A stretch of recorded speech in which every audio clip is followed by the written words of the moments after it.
अस्सलाम वालेकुम everyone, I am clinical nutritionist Muntaha और आज इस वीडियो में हम वेट स्टक होने के बारे में बात करेंगे। बहुत से लोगों की यही कंप्लेन होती है कि हमारा वेट शुरू में बहुत अच्छा लूज़ हो रहा था लेकिन अब स्टक हो गया। अब मैं क्या करूँ, 1 साल हो गया, 6 महीने हो गया लेकिन वेट लूज़ नहीं हो रहा, स्केल नीचे नहीं आ रहा। वेट स्टक क्यों होता है और इस फेज से किस तरह से हम बाहर आ सकते हैं, इसको आज हम इस वीडियो में डिस्कस करेंगे। सो वीडियो कंटिन्यू करने से पहले make sure to subscribe my channel. Weight stuck हो जाने की डिफरेंट रीजन हो सकती है। आइदर कि आप बहुत ज़्यादा क्रैश डाइट कर रहे थे, रिस्ट्रिक्टिव डाइट कर रहे थे, कैलोरी इनटेक आपका एक्सट्रीमली कम था, जिसकी वजह से आपकी बॉडी ने एक प्रोटेक्टिव मोड इख्तियार कर लिया जिसको स्टारवेशन मोड कहते हैं। बेसिकली स्टारवेशन मोड में होता ये है कि आप जब कंटिन्यूसली बहुत ज़्यादा रिस्ट्रिक्टिव डाइट कर रहे होते हो, कैलोरी इनटेक अपना कम कर रहे होते हो, तो जो आपकी बॉडी है वो अपनी कैलोरी नीड को कम कर देती है। ठीक है, बॉडी को ये लगता है कि बाहर से हमें कैलोरीज नहीं मिल रही है, फूड नहीं मिल रहा है, बाहर कहत चल रहा है, जिसकी वजह से मैं अपने फैट्स को स्टोर करने लग जाऊं ताकि इन फ्यूचर अगर मुझे ये खाना भी ना मिला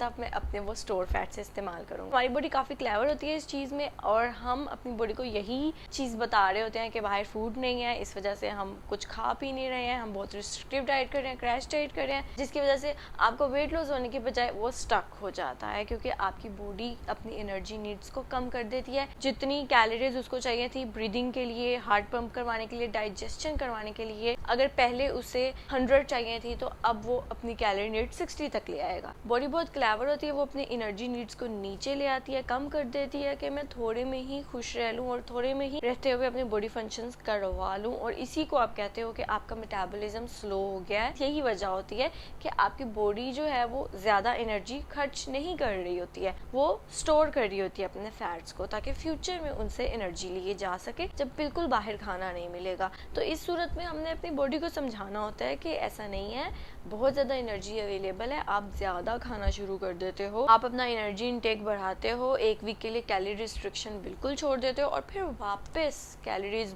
कम करते हो। वो भी आपने ड्रास्टिक चेंज नहीं लाना है, आपने मॉडरेट कैलोरी डेफिसिट में जाना है, बहुत ज़्यादा कैलोरी रिस्ट्रिक्शंस फिर भी नहीं करनी है ताकि वो मेटाबॉलिज्म आपका स्लो ना हो पाए। इस तरह से आपकी बॉडी जो है वो रिस्पॉन्स करना शुरू कर देगी और आपका जो वेट स्टक हुआ था वो गिरने लग जाएगा। इस ड्यूरेशन में अगर आपका कोई 1 kg वेट गेन हो भी जाता तो आपने परेशान नहीं होना है, आपने उसको दोबारा से लूज कर लेना है। स्टक वेट से तो बेहतर है ना कि आपकी बॉडी थोड़ा रिस्पॉन्स करने लग गई है। दूसरी रीज़न ये हो सकती है वेट स्टक हो जाने की कि आपने कोई क्रैश डाइट की, अनबैलेंस्ड डाइट की, जिसमें accurate proportion of carbs, protein और फैट्स इंक्लूड नहीं थे, मैक्रो काउंटेड आपका मील प्लान नहीं था, जिसकी वजह से आपने वेट तो लूज किया लेकिन वो वेट जो लूज किया आपने वो मसल लॉस की तरफ से था, फैट लॉस की तरफ से नहीं था। आपका स्केल पे वजन गिरा, आप इस चीज़ से खुश हो गए कि मेरा वजन गिर रहा है, लेकिन आप ये नहीं देख रहे हैं कि वो आपका मसल लॉस हो रहा है क्योंकि आपकी डाइट में इनफ प्रोटीन मौजूद नहीं है, जिसकी वजह से आपके मसल्स रिटेन नहीं हो पा रहे हैं, वो भी खत्म हो रहे हैं। और आपका मसल लॉस होगा तो आपका मेटाबॉलिज्म स्लो चला जाएगा।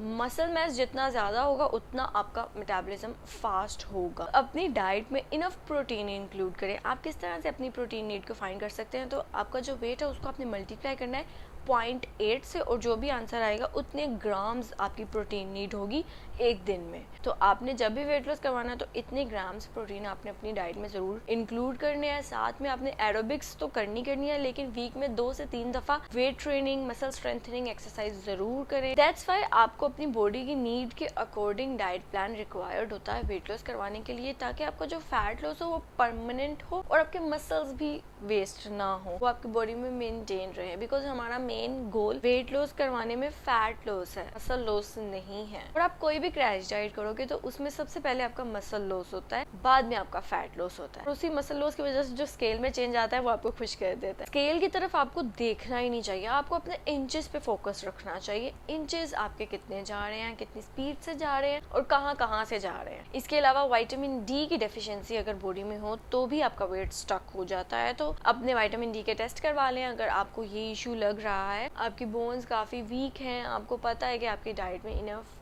विटामिन डी का सोर्स नहीं है, देन आप अपने टेस्ट करवाएं एंड देखें अगर उसमें डेफिशिएंसी है तो फिर विटामिन डी के सप्लीमेंट स्टार्ट करें। आपके वेट स्टक का जो इशू है वो भी ठीक हो जाएगा। बाज़ औक़ात ये भी होता है कि आपकी जो बॉडी है वो एक ही डाइट की आदी हो जाती है, तो उस सूरत में आपको अपना डाइट प्लान चेंज करना होता है, अपनी डाइट रूटीन चेंज करनी होती है। अगर आप डाइट प्लान सेम भी रखना चाह रहे हैं तो आप इंटरमीडिएट फास्टिंग पे शिफ्ट हो जाएं, वो आपकी रूटीन थोड़ी सी चेंज हो जाएगी तो भी आपकी बॉडी रिस्पॉन्स करना शुरू कर देती है। अगर आपको कोई मेडिकल कंडीशन है, डायग्नोज्ड है या डायग्नोज नहीं हुई अभी तक, कोई हार्मोनल इम्बैलेंस है, पीसीओएस या थायराइड का इशू है, तब भी आपका वेट स्टक हो जाता है। तो उस सूरत में भी आपको फिर अपनी डाइटरी मॉडिफिकेशन करनी होती है according to your medical condition, ताकि जो आपका वेट स्टक हुआ है वो नीचे आए। इन द एंड मैं आपको यही कहूंगी कि हेल्दी वे में, बैलेंस्ड वे में वेट लॉस करवाएं। जल्दी करने की जरूरत नहीं है, कोई भी क्रैश डाइट या रिस्ट्रिक्टिव डाइट मत करें, बैलेंस्ड वे में अच्छे तरीके से वेट लॉस करवाएं। और मुझे कमेंट सेक्शन में बताएं कि अगर आपको वेट लॉस करवाने की बहुत ज़्यादा जल्दी है तो उसके पीछे रीज़न क्या है, क्योंकि मैं जानना चाहती हूँ कि लोगों का क्या माइंडसेट होता है जल्दी वेट लॉस करवाने का। Please let me know in the comment section कि आप अगर वेट जल्दी लूज करवाना चाह रहे हैं तो उसके पीछे क्या रीज़न है, और अगर आप ग्रेजुअल वेट लॉस करवाना चाह रहे हैं तो उसके पीछे क्या रीज़न है। आई होप आपको ये वीडियो बहुत अच्छी लगी होगी। इसे अपने फ्रेंड्स एंड फैमिली के साथ शेयर करें और मेरे चैनल को सब्सक्राइब करें। Thank you so much.